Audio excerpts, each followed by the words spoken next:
এই দুষ্টু, এভাবে আমার দিকে ঘোর লাগা দৃষ্টিতে তাকিয়ে আছো কেন? তোমার চাহনিটা কিন্তু ভালো ঠেকছে না। আজকে শাড়িতে তোমাকে যা লাগছে না, সেই লেভেলের সুন্দর লাগছে জান।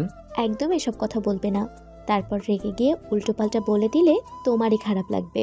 কি আর করবে, হাত পা চালিয়ে দিবে। তারপর আমার এমন কোনো জায়গায় লাগবে 7 দিন অজ্ঞান হয়ে থাকবো।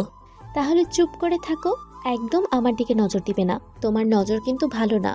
আমি তো তোমার দিকে নজর দিছি না, তুমি একটু তাকাও না আমার দিকে। তোমার ঠোঁট জোড়া যেন আমাকে তোমার কাছে টানছে। একদম আমার ঠোঁটের দিকে নজর দিবে না। তোমার চাহনিতে উল্টাপাল্টা কিছু ঘুরছে, তুমি একদম এভাবে তাকাবে না, তাহলে কিন্তু। তাহলে কিন্তু কি জান? তুমি একদম পচা, একদম বোঝো না। বারবার এসব কথা বললে আমার মধ্যে কেমন লাগে তোমাকে সেটা বোঝাবো কি করে? কেমন লাগে সেটা তো বলবে। তোমার আদর পেতে ইচ্ছা করে তাই তো, কিস নিতে ইচ্ছা করে তাই না? সেটা তুমি আমাকে বললেই পারো।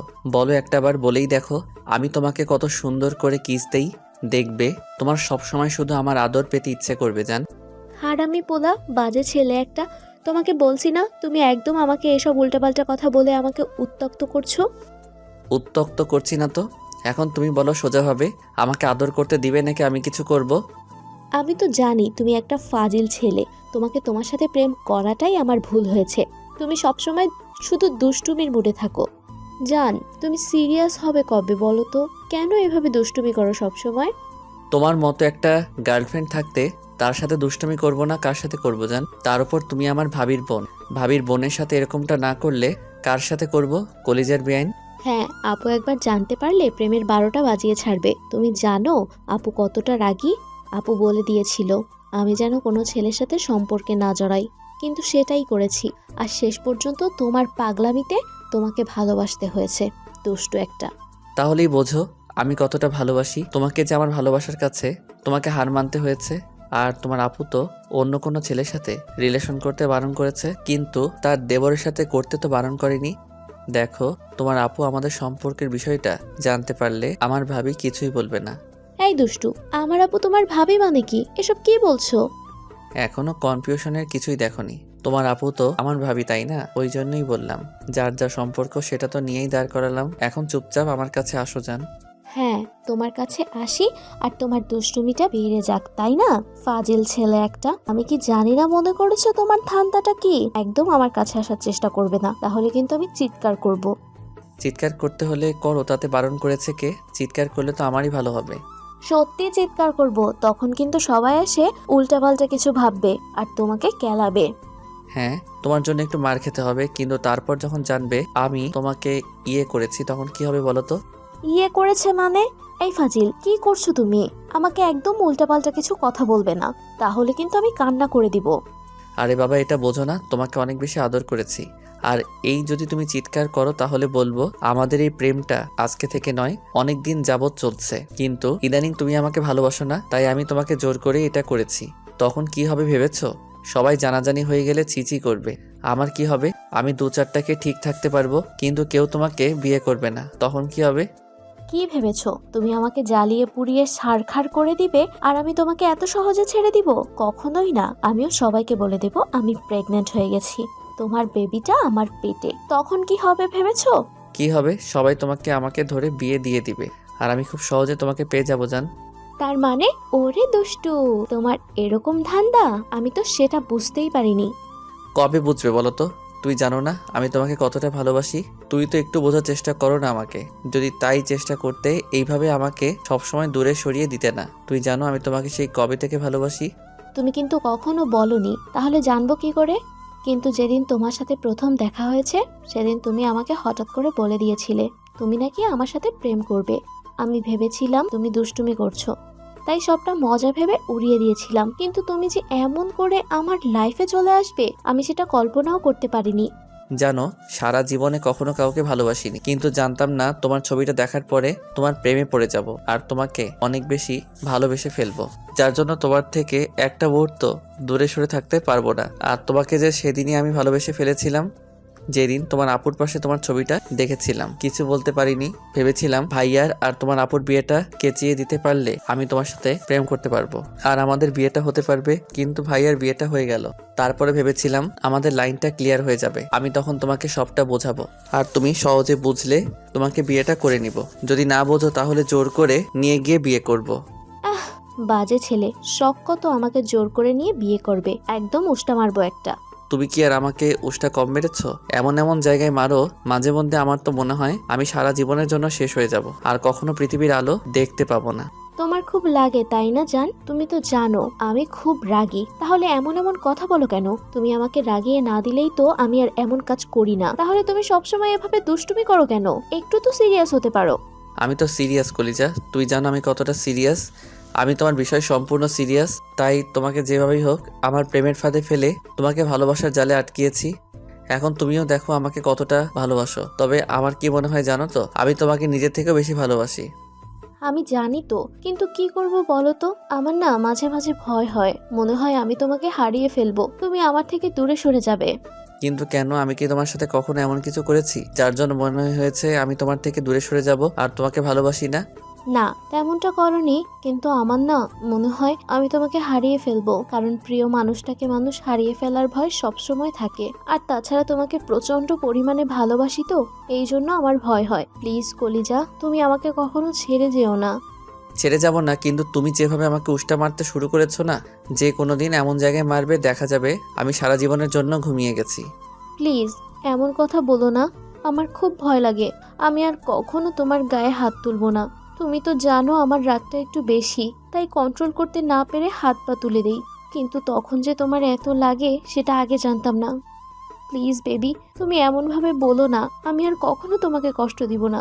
দেখো, তুমি যা বলবে আমি সেটাই শুনবো। আমি অনেক ভালো মেয়ে হয়ে যাব, তারপর আমি শুধু তোমাকেই চাই। আমি তোমাকে ছাড়া একটা মুহূর্ত থাকতে পারবো না। আচ্ছা বুঝলাম, কিন্তু তোমার কাছে আসলে তুমি এভাবে নাক ছিটকে দূরে সরে যাও কেন? আমাকে দূরে সরিয়ে দিতে চাও কেন বলো? আমি কি তোমাকে কম ভালোবাসি জান, নাকি আমার আদরটা তোমার পেতে ইচ্ছে করে না? যেখানে সব মেয়েরা চায় তার বয়ফ্রেন্ড তাকে আদর করুক, ভালোবাসুক, সেখানে তুমি কি চাও না? আমিও চাই জান, সবার মতো আমারও ইচ্ছা করে তোমাকে কাছে পেতে, কিন্তু জানো তো আমি না সবসময় তোমাকে হারানোর ভয় থাকি। আমি চাই না আমাদের মাঝে বিয়ের আগে এমন কোনো অনৈতিক সম্পর্ক হোক যার জন্য আমি তোমাকে হারিয়ে ফেলি। প্লিজ কলিজা, তুমি এমন কিছু চেও না যেটা আমি তোমাকে কখনো দিতে পারবো না। বিশ্বাস করে যখন কাছে আসতে পেরেছো, তাহলে এইটুকু বিশ্বাস রাখো, আমি তোমার বিশ্বাসটা কখনো ভাঙবো না। তোমাকে এমন কোনো পরিস্থিতির মধ্যে ফেলবো না যার জন্য তুমি মনে করো আমি তোমাকে ভালোবাসি না। দেখো, আমি তোমাকে সবসময় বুকে আগলে রাখবো, তোমার সব কথাগুলো আমি পূরণ করব। কিন্তু তুমি সবসময় কিসের জন্য ভয় থাকো সেটা বলো তো, আমি তো সেটাই শুনতে চাচ্ছি। ভয় থাকবে না? তুমি তো জানো আপু মানে তোমার ভাবি কতটা রাগী। তার উপর আব্বু আম্মু যে রাগী, আম্মু যেমন তেমন কিন্তু আব্বুর প্রচন্ড পরিমাণে রাগী। যদি একটা বার জানতে পারে আমি তোমার সাথে রিলেশনে আছি, তোমাকে ভালোবাসি, তাহলে কিন্তু অনেক বেশি সমস্যা হয়ে যাবে। আমাদের দুজনকে আলাদা করে দিবে, আর এমনকি আমাদের পরিবারের সম্পর্ক নষ্ট হয়ে যেতে পারে। আরে বাবা না, তেমন কিছু হবে না। আমি কখনো তোমাকে ছেড়ে দূরে যাব না।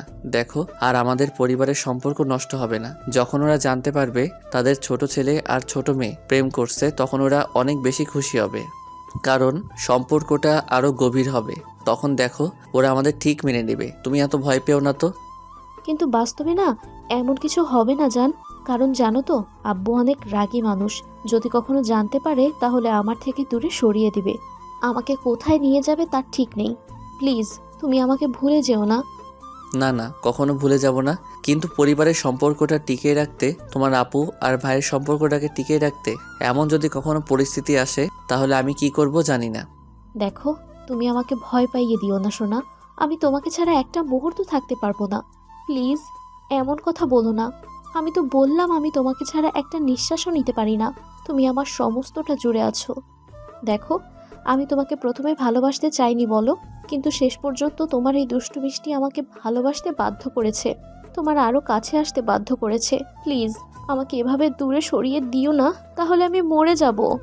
দেখো পাগলি, তুমি এসব কি বলো? আমি তো বললাম এমন কিছু হবে না। ভাবি জানতে পারলে অনেক খুশি হবে। আমি আব্বু আম্মুকে যে করি হোক রাজি করাবো। দরকার পড়লে ভাবির পায়ে ধরে তোমার সাথে আমার বিয়ের কথা বলার জন্য বাসায় রাজি করাবো। সবচেয়ে আগে ভাইয়া ভাবিকে রাজি করাতে হবে। আর ভাইয়া ভাবি রাজি থাকলে তাহলে দেখো আমাদের বিয়েটা খুব সহজে হয়ে যাবে। তুমি যা করার করো, আমি তোমাকে হারাতে পারবো না। দেখো, আমি কিন্তু বাসায় কিছু বলতে পারবো না, যা করার তোমাকে করতে হবে। তুমি এমনভাবে আপুকে বলবে যেন তুমি আমাকে আগে থেকে পছন্দ করো আর বিয়ে করতে চাও, কিন্তু আমাদের মাঝে সম্পর্ক আছে সেটা প্লিজ বলো না। এটা না হয় বিয়ের পরে বলবো, কিন্তু আপাতত সিক্রেট থাক, না হলে আপু জানতে পারলে কুরুক্ষেত্র বাঁধিয়ে দেবে। তুমি তো জানো আপু কতটা রাগী আর কতটা চোখে চোখে রাখে, সবসময় আমাকে বলতো যেন কোনো সম্পর্কে না জড়াই। তুমি যেন সম্পর্কে না জড়াও, কিন্তু সেই তো সম্পর্কে জড়িয়ে গেছে। ভালোই, তোমরা পারো বটে। আমি আবার কি করলাম? আর আপু তোমার ভাইয়াকে ভালোবেসেছিল। ভাইয়াকে শুধু একা ভালোবাসলে বললে ভুল হবে, দুজন দুজনকে ভালোবেসেছিল। এতে আমার কি দোষ? আমি আবার কি করলাম বলো? ওই যে বললে না তোমার আপু বলেছিল যেন কোনো সম্পর্কে না জড়াও, উল্টো সেখানে তোমার আপু একটা সম্পর্কে জড়িয়ে বসেছিল, তাই না? তাহলে তুমি আমাকে এটা বলো যে যখন তোমার আব্বু জানতে পেরেছিল তোমার আপুর আমার ভাইয়ের রিলেশন চলছে, তখন ওনার মধ্যে কি রিয়াকশন হয়েছিল? রিয়াকশন আর কি হবে? আপু কথাটা বলেই আব্বুর পা জড়িয়ে ধরে সে কি কান্না! আব্বুর রাগের চোখে আপুর দিকে তাকিয়েছিল। তখন আমি এসে আব্বুর একটা হাত ধরে কান্না করে বলেছিলাম আপুকে যেন ওই ছেলেটার থেকে দূরে সরিয়ে না দেয়, কারণ আপুকে অনেক বেশি ভালোবাসি। আমি আম্মু অনেকক্ষণ বুঝিয়েছিলাম, বলেছিলাম তোমার ভাইয়া অনেক ভালো, ওকে অনেক সুখে রাখবে, তাই তেমন রিয়াক্ট করেনি। কিন্তু কয়েকটা দিন আপুর সাথে কথা বলেনি। তারপর তোমাদের বাসায় থেকে আমাদের বাসায় গেলে আব্বু তোমাদের সম্পর্কে সবটা খোঁজ খবর নিল, জানতে পারলো তোমার ভাইয়া অনেক ভালো একটা ছেলে। তারপরে বিয়েটা হয়েছে। মানে আমার ভাইয়া ভালো, আমি ভালো না, তাই তো? এমন কথা তুই বলতে পারলে? আমি কি বলেছি আমার বেবিটা ভালো না? আমার বেবিটা অনেক কিউট, সবসময় আমাকে ভালোবাসে, বুকে আগলে রাখতে চায়।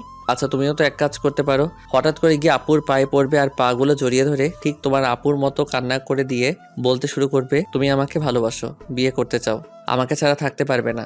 তখন তোমার আপু এমনিতেই তোমার আব্বুকে বিষয়টা বললে আমিও তোমার আব্বুকে বোঝাবো। হ্যাঁ, সব আমাকে করতে হবে। তুমি কিছু করবে না তো? ভালো, সবসময় শুধু আমাদের মেয়েদেরই কষ্ট করতে হয়, তোমরা কিছু করবে না তাই না? করবো না মানে? তোমাদের মতো এত বড় একটা ঝামেলাকে কাঁধে নিব, বিয়ে করার মতো একটা বড় সিদ্ধান্ত নিয়ে, আর তার উপর বলছো কিছু করি না? সারা জীবন তোমাদেরকে কাঁধে করে বইতে হবে, আর তুমি এভাবে বলতে পারলে? তুমি কি বললে? আমি ঝামেলা? এটা তুমি আমাকে বলতে পারলে? এত বড় ইনসাল্ট আমাকে! বিয়ে হতে দাও, দেখো না তোমার কি হাল করি তোমার। এই তো দেখলে তুমি রেগে যাচ্ছ। ভুলেও কিন্তু আমাকে উল্টাপাল্টা জায়গায় আঘাত করবে না, তাহলে কিন্তু আমি সারা জীবনের জন্য আর কোনোদিন বাবা ডাক শুনতে পাবো না। না শুনতে পেলে না পেলে তাতে আমার কি? আমার তেমন কি ভবিষ্যৎ অন্ধকার, আর তুমি চাইলেও আমার থেকে একটু আদর পাবে না। আমার যদি উল্টোপাল্টা জায়গায় কিছু একটা হয়ে যায় তখন কি করবে বলো? তখন তো আর মনে হবে সেদিন ভুল করেছিলে। তাই দেখে শুনে একদম কিন্তু উল্টাপাল্টা জায়গায় আঘাত করবে না। দেখি এখন কাছে আসো, তোমাকে একটু আদর করি যান। বলছি না, একদম না, কোনো দুষ্টুমি চলবে না। তুমি আমার কাছে আসবে না, তাহলে তোমার দুষ্টুমিটা বেড়ে যাবে, তারপর আবার উল্টোপাল্টা কিছু একটা হয়ে যেতে পারে।